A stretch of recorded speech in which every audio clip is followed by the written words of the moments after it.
여러분, 이제 크리스마스가 한 주 앞으로 다가왔습니다. 여러분은 크리스마스가 기다려지십니까? 전혀 안 기다려지시죠? 저도 크리스마스가 별로 기다려지지 않습니다. 왜냐하면 아이들에게 선물을 줘야 하기 때문입니다. 아이들은 겨울이 시작되면서부터 크리스마스를 눈꼽아 기다립니다. 크리스마스가 되면 그동안 가지지 못했던 것들을 선물로 받을 수 있다 하는 그런 기대를 하기 때문입니다. 왠지 모르게 아이들은 이런 막연한 기대가 있습니다. 평소에 사달라 하면 안 사주는 것인데 크리스마스가 되면 그때는 부모님이 평소에 안 사주는 것도 사줄 것이다 라는 그런 막연한 기대를 합니다. 저희 아들은 제가 새 전화기를 사줄 거라고 그렇게 철석같이 믿고 있습니다. 자신이 선물을 받을 나이라고 생각하면 이처럼 기다려지는 것입니다. 그러나 부모가 되면 다릅니다. 이제는 선물을 받을 위치가 아니라 선물을 사줘야 하는 위치가 되고, 그래서 엑스트라로 돈이 더 들어간다 하는 것 때문에 별로 기다려지지 않는 것입니다. 요즘 아이들이 구하는 것을 보면 제가 어렸을 때 바라던 것들과는 차원이 너무나도 다르기 때문에 그래서 부모들을 놀라게 할 때가 너무 많습니다. 그러니 부모들 입장에서 크리스마스가 별로 기다려지지 않는 것입니다. 이처럼 받는 입장에서는 크리스마스는 기다려지지만 주는 사람의 입장에서는 결코 그렇게 기다려지지 않는 것입니다. 그렇다면 예수님의 나심을 기대하는 우리와 달리 예수님은 자신이 세상에 아기 예수로 오셔야 하는 이 성탄을 기다리셨을까 한번 생각해 보게 됩니다. 예수님은 이 성탄을 기다리지 않으셨을 것이라 저는 그렇게 생각합니다. 왜냐하면 하늘의 그 좋은 영광을 버리시고 낮고 천한 곳으로 임하셔야 했기 때문입니다. 비천한 사람의 몸을 입으셔야 했을 뿐만 아니라 아무것도 할 수 없는 아기로 태어나서 이 땅에서의 삶을 시작하셔야 했기 때문입니다. 그리고 예수님이 이 땅에 오신 목적은 십자가에 달려 죽으시기 위함이었습니다. 죽기 위해서 이 땅에 오신 것입니다. 이렇게 이 땅에서의 삶을 아신 예수님, 십자가에서 흉악한 범죄자의 모습으로 죽으시기 위해서 이 땅에 오신 그 예수님이 과연 우리처럼 이 성탄을 기다리셨을까? 생각해보면 결코 그렇지 않을 것이라 하는 생각이 드는 것입니다. 여러분이라면 이러한 성탄이 기다려지시겠습니까? 여러분, 태어나면 죽을 것이라는 것을 여러분이 아신다면 이 성탄을 여러분은 기다리시겠습니까? 단지 하나님 아버지의 뜻에 순종하심으로 이 세상에 오신 것입니다. 이처럼 받을 것을 생각하는 사람은 기뻐하며 기대하지만 줘야 하는 사람의 입장에서는 그리 반가운 일이 아닙니다. 그렇다면 이 크리스마스를 맞이하는 우리들의 자세는 어떠해야 할지 우리는 깨닫게 되는 것입니다. 죽으시기 위해 하늘의 영광을 버리시고 세상에 오셔야 했던 예수님의 그 마음을 우리가 생각하고 이해해야 한다 하는 것입니다. 우리끼리 선물 나누고 음식 먹으며 기뻐하고 즐거워하는 것으로 만족할 것이 아니라 우리를 위해 세상에 오신 그 예수님께 우리는 감사하고 그 예수님을 예배하는 시간이 되어야 할 것입니다.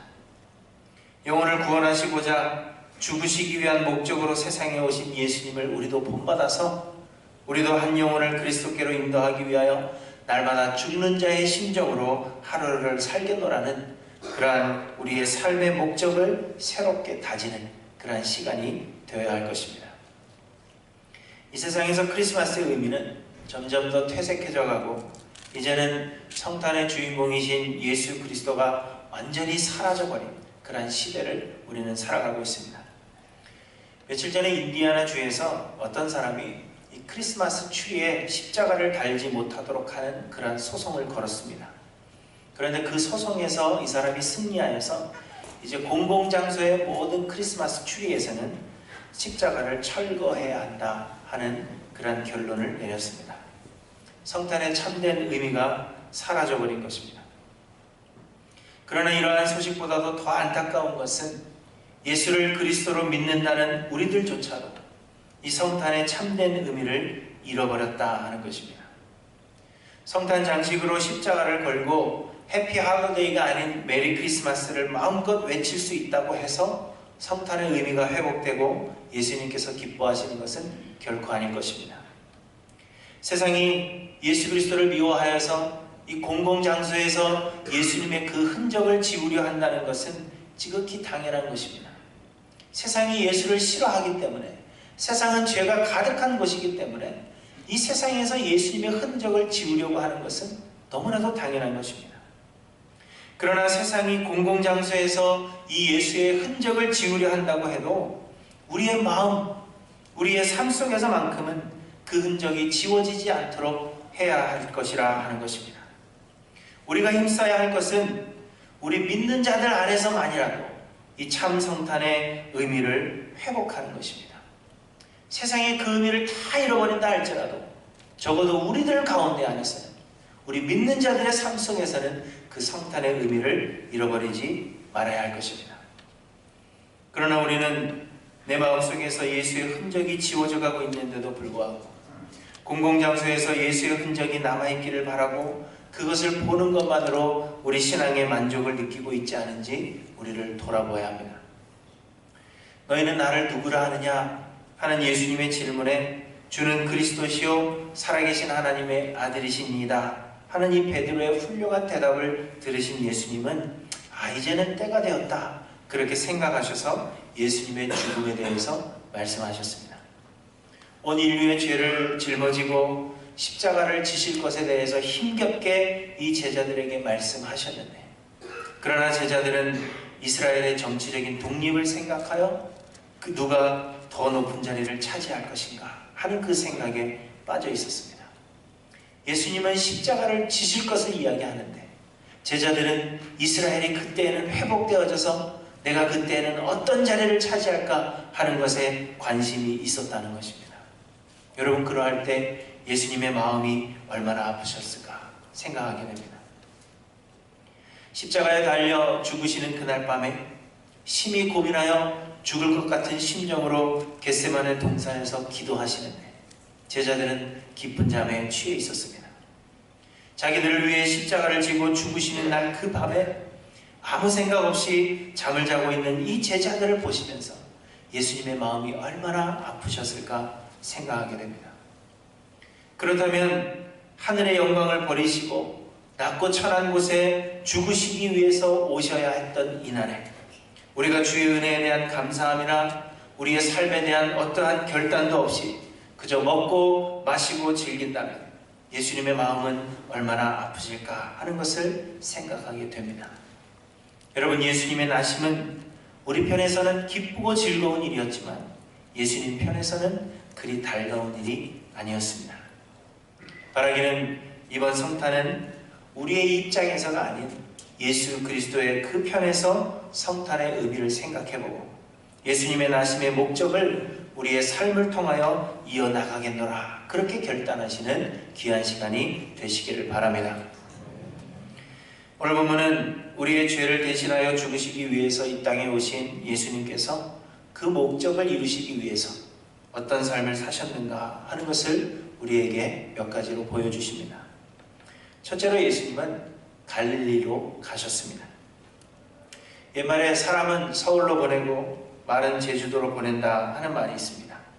사람이 성공을 하기 위해서는 사람이 많은 곳으로 가서 그곳에서 더 많이 배우고 자신을 나타내야 한다 하는 그런 의미입니다. 그래서 한국에서 성공을 하고 이름을 내기 위해서는 시골이 아닌 서울로 가서 활동을 해야 합니다. 저는 아시는 대로 강원도 원주에서 태어나서 미국에 올 때까지 그곳에서 살았습니다. 서울을 가본 것은 제가 한 5손가락 안에 낄 정도로 저는 서울을 가보지 못하고 원주에서만 17년을 살았습니다. 근데 사실 그곳에서 살 때는 별로 그렇게 불편한 것을 느끼지 못했습니다. 다 이렇게 사는구나 그렇게 생각하고 살았죠. 그런데 제가 미국에 와서 이곳에서 서울에서 살던 친구들을 만나 대화를 해보고 나서야 내가 살던 곳이 얼마나 시골이구나 하는 것을 깨닫게 된 것입니다. 제가 그동안 강원도에서는 누리지 못했던 것들이 서울에는 너무 많더라고요. 저는 맥도날드 미국에만 있는 줄 알았는데 서울에도 맥도날드가 있다는 겁니다. 근데 제가 살던 곳엔 그런 곳이 없었거든요. 그러니 사람이 자신의 이름을 내려면 서울로 가야 하는 것이 마땅한 것입니다. 예수님 당시에 유대 땅은 서울과 같은 곳이었습니다. 그러나 반대로 갈릴리는 경제적으로 열악하고 교육을 받지 못한, 그래서 빈민들이 살고 있는 빈민가와 같은 그러한 곳이었습니다. 그러니 사람이 성공하여 이름을 내려면 마땅히 유대 땅으로 가서 활동을 하는 것이 당연한 것입니다. 요한복음 7장에 보시면 예수님의 형제들이 예수님께 유대로 가서 활동하실 것을 권했던 것을 볼 수 있습니다. 예수님이 메시아이심을 믿지 못하던 그 예수님의 형제들이 예수님을 조롱하듯이 이렇게 이야기합니다. 당신의 행하는 일을 제자들도 보게 여기를 떠나 유대로 가소서. 스스로 나타나기를 구하면서 묻혀서 일하는 사람이 없나니 이 일을 행하려 하거든 자신을 세상에 나타내소서. 예수님이 그리스도시라면 갈릴리에 머물러 있을 것이 아니라 유대 땅으로 가야 한다 하는 것입니다. 이처럼 당시에도 사람들이 성공을 원한다면 유대 땅으로 가서 활동하는 것이 맞는 것이었습니다. 그러나 예수님은 유대 땅이 아닌 갈릴리를 선택하셨다 하는 것입니다. 오늘 본문의 1절을 보시면 예수께서 제자를 삼고 세례를 베푸시는 것이 요한보다 많다 하는 말을 바리새인들이 들은 줄을 주께서 아신지라 이렇게 말씀하십니다. 물론 예수님께서 직접 세례를 주신 것이 아니라 예수님의 제자들이 세례를 베푼 것입니다. 그렇지만 어쨌든 간에 요한이 세례를 베푼 수보다도 많아졌다 그렇게 말씀하십니다. 당시 세례 요한은 유대 사람들에게 사이에서 아주 큰 영향력을 끼쳤던 사람이었습니다.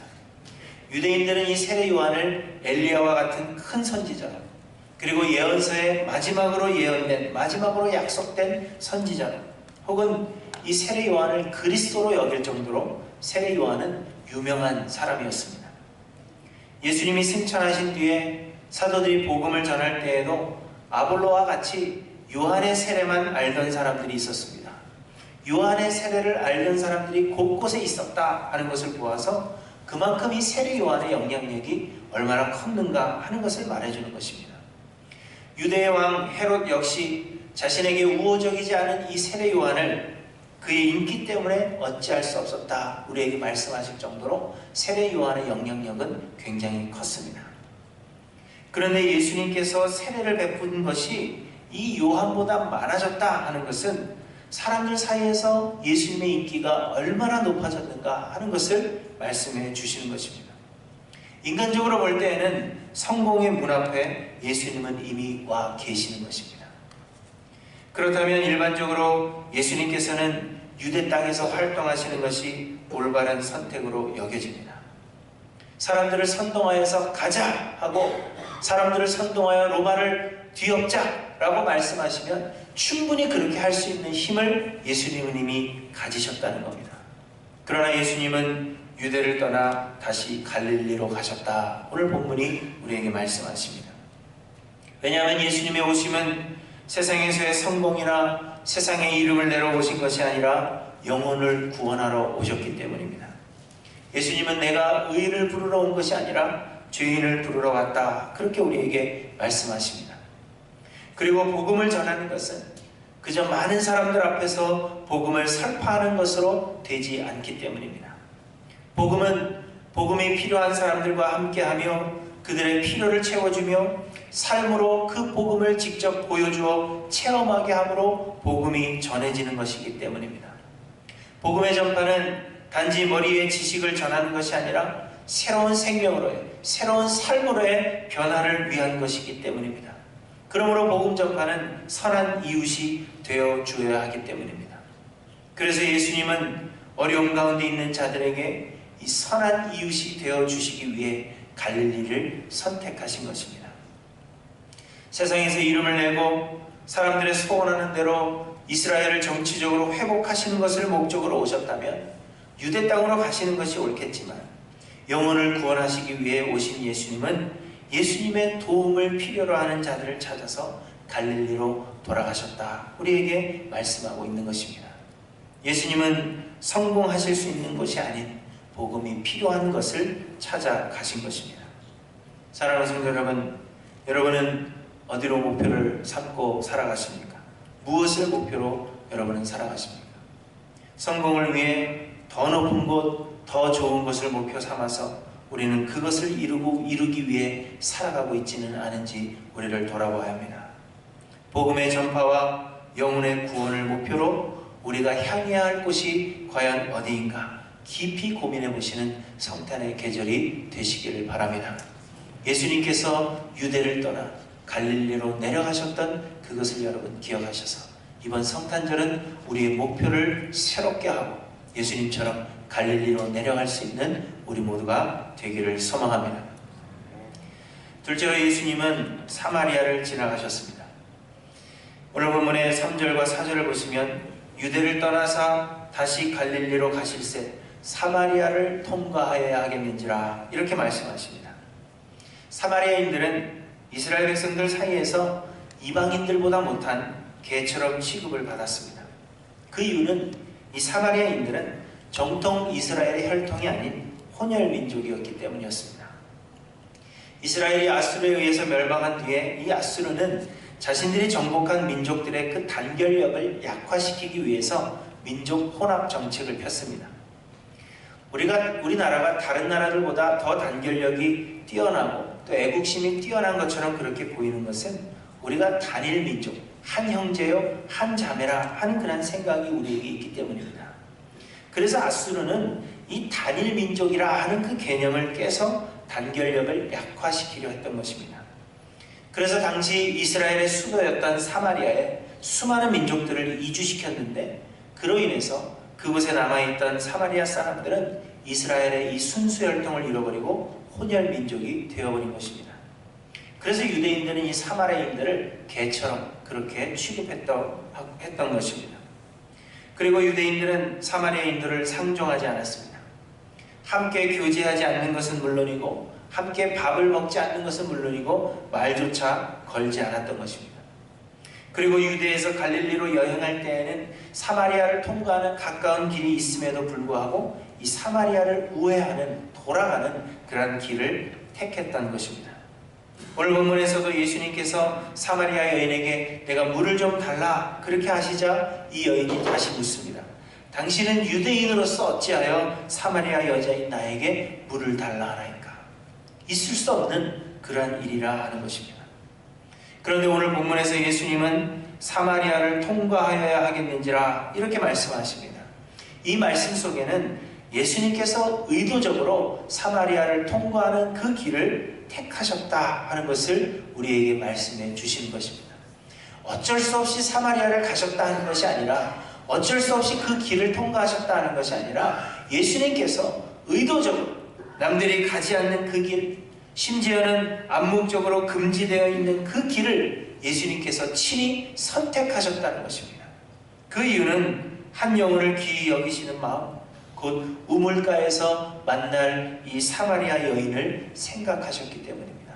그 여인을 구원하시기 위해서 사람들이 다 개처럼 취급하는 그 사마리아인 중에 한 여인, 그 사마리아 여인을 구원하시기 위해서 예수님은 사마리아로 가는 길을 택하셨다는 것입니다. 예수님께서 사마리아 여인에게 복음을 전하신 이 이야기 속에는 우리의 구원이 전적인 하나님의 은혜라 하는 그 의미를 담고 있습니다. 사마리아인들은 구원을 얻을 만한 자격이 되지 못한다 생각했습니다. 그들은 정통 이스라엘의 혈통에서 떨어져 나갔기 때문입니다. 더군다나 이 우물가에서 만난 여인은 그 삶이 매우 음란하고 더러운 여인이었습니다. 남편이 5이나 되었는데 지금 같이 사는 남자도 남편이 아닙니다. 그러니까 6번째 남자랑 살고 있는 겁니다. 그래서 사람들의 눈을 피해서 아무도 우물을 찾지 않는 가장 더운 때에 우물가에 여인은 나왔고, 그리고 집에서 가까운 우물이 있음에도 불구하고 멀리 떨어져 있는 그 우물을 찾은 것입니다. 그럼에도 불구하고 예수님은 이 여인에게 복음을 전하시기 위해서 일부러 그 길을 택하셨고 이 여인을 구원하셨습니다. 구원은 이처럼 우리의 공로나 자격이 아닌 전적인 하나님의 은혜라 하는 것을 우리에게 말씀해 주시는 것입니다. 그런데 문제는 우리 모두에게는 이러한 사마리아가 있다는 것입니다. 우리의 선입견으로 결코 구원받지 못할 것이다, 구원받을 만한 자격이 없다, 우리는 결론 지어버리고 그래서 우리가 결코 찾지 않는 사마리아가 우리에게는 누구나 다 있다는 것입니다. 우리의 생각 속에는 구원이 우리의 공로 때문이라 하는 그 생각이 은연중에 자리하고 있기 때문입니다. 내가 열심히 했기 때문에, 나에게 사랑받을 만한 그 무엇이 있기 때문에, 그래서 나는 이 구원을 얻어낸 것이다, 나에게 어떤 조건이 있어서 내가 그 구원을 쟁취한 것이다 생각하기 때문에 사람들을 바라보며 저 사람은 자격이 되지 않고 저 사람은 구원 얻을 수가 없고, 그래서 우리는 사마리아와 같은 그 지역을 정해놓고 사마리아를 건설해 놓은 것입니다. 그러나 여러분, 우리의 구원은 우리의 선함 때문이 결코 아닙니다. 우리가 감히 이해할 수 없는 하나님의 그 은혜로 말미암아 하나님은 아무런 조건 없이 우리에게 선물로 허락하신 것, 그것이 구원이라 하는 것을 이 사마리아 여인의 이야기를 통해서 우리에게 말씀해 주십니다. 그러므로 여러분, 이 땅을 사랑하는 사람들은 그 누구든지 하나님께서 택하시면 구원을 얻지 못할 사람이 없습니다. 하나님은 베드로에게 내가 깨끗게 한 것을 속되다 하지 말라 말씀하셨고, 예수님은 친히 사마리아를 지나가는 그 길을 택하심으로 구원이 은혜라 하는 것을 우리에게 말씀해 주셨습니다. 예수님은 자격이 없는 우리들을 위해서 낮고 천한 곳을 택하시고 임하셨는데, 여러분, 우리가 가지 못할 사마리아가 과연 우리에게 어디가 있겠습니까? 사랑하는 성도 여러분, 이번 성탄에는 우리의 사마리아가 어디에 있는가 돌아보는 시간이 되기를 원합니다. 이번 성탄에는 예수님이 기꺼이 선택하신 사마리아 그 길을 지나가심으로 인하여서 성탄의 의미를 회복하며 우리에게 거저주신 그 은혜를 많은 사람들에게 나눠줄 수 있는 저와 여러분들 되시기를 주님의 이름으로 간절히 축원합니다. 셋째로, 예수님은 영원히 목마르지 않는 생수를 주셨습니다. 10절에 보시면 예수께서 대답하여 이르시되 내가 만일 하나님의 선물과 또 내게 물 좀 달라 하는 이가 누구인지를 알았더라면 내가 그에게 구하였을 것이요 그가 생수를 내게 주었으리라, 이렇게 말씀하십니다. 그리고는 14절에 내가 주는 물을 마시는 자는 영원히 목마르지 아니하리니 내가 주는 물은 그 속에서 영생하도록 솟아나는 샘물이 되리라 말씀하셨습니다. 사마리아 이 한 우물가에서 만난 여인은 영적인 목마름을 가지고 있었습니다. 무엇을 해도 그 마음에 채워지지 않는 공허함이 있었고, 그 무엇에도 만족하거나 감사할 수 없는 그러한 사람이었습니다. 그래서 그 공허함을 사람에게서 받는 애정으로 채워보려고 했지만 오히려 음란하여져서 사람들에게 손가락질을 받는 그러한 신세가 되었습니다. 그 삶은 더욱더 공허함에 빠지게 된 것입니다. 이 여인은 또한 종교적인 행위들을 통하여 영적 목마름을 해소해 보려 했을 것으로 여겨집니다. 이 여인이 찾아왔던 우물은 야곱이 요셉에게 준 땅에 가깝고 야곱의 우물이었다, 그렇게 우리에게 말씀하십니다.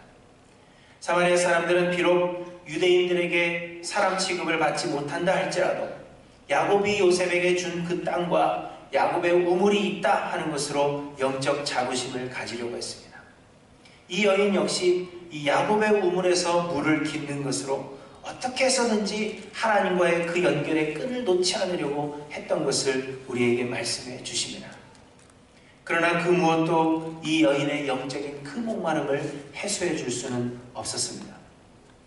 그런데 예수님께서 이 여인에게 찾아오셔서 아무런 능력도 없는 자신의 죄악된 모습을 보게 하셨고 예수 그리스도를 믿게 하심으로 이 여인의 삶의 주인이 되어 주신 것입니다. 예수 그리스도의 영이신 성령을 주심으로 영적 목마름을 모두 해소하시고 그 속에서 영생하도록 솟아나는 샘물이 되게 하신 것입니다. 예수님은 이 여인에게 가장 귀한 선물, 그 누구도 줄 수 없는 가장 귀한 것을 이 여인에게 주신 것입니다. 여러분, 크리스마스가 되면 사람들은 선물을 나눕니다. 크리스마스의 의미가 사랑을 나누는 것이라 그렇게 정의하고 선물을 나눔으로 인해서 사랑을 나누는 것이라 생각하는 것입니다. 여러 사회 봉사단체들을 찾아가서 많은 선물을 기증하고 그것을 자랑하듯 사진을 찍고 신문에 크게 내는 것을 사람들은 좋아합니다. 그러나 여러분, 어떤 사람들에게는 우리가 나누는 선물이 정말 그들이 필요한 것인가 하는 것을 우리는 생각해 보아야 합니다. 우리가 나누는 선물로 그들의 필요를 다 채워줄 수 없고 또 그들의 영적인 목마름을 우리는 해결해 줄 수가 없는 것입니다. 세상을 사는 사람들 모두에게 필요한 가장 귀한 선물은 이 영원히 목마르지 않는 생수를 받는 것입니다. 그리고 그것은 예수를 그리스도로 믿고 삶을 주님께 맡김으로 인하여 우리에게 주시는 성령, 그것이 곧 목마르지 않는 샘물이 되는 것입니다. 그렇기 때문에 이 성탄의 계절에는 우리가 더더욱 이 주인공 되시는 예수 그리스도를 결코 우리에게서 지워서는 안 되는 것입니다. 영원한 생수를 주실 수 있는 분, 우리의 삶 속의 영적 그 목마름을 해소해 줄 수 있고 우리의 삶 속에서 영원토록 솟아나는 생수를 주실 수 있는 그분은 예수 그리스도 한 분밖에 없는데, 그분이 우리의 삶의 가장 귀한 선물인데, 이 크리스마스에 그 가장 귀한 선물 예수님을 우리의 삶 속에서 지워버린다면 수많은 선물을 우리들이 나눈다 할지라도 그것은 아무런 의미가 되지 못한다 하는 것입니다.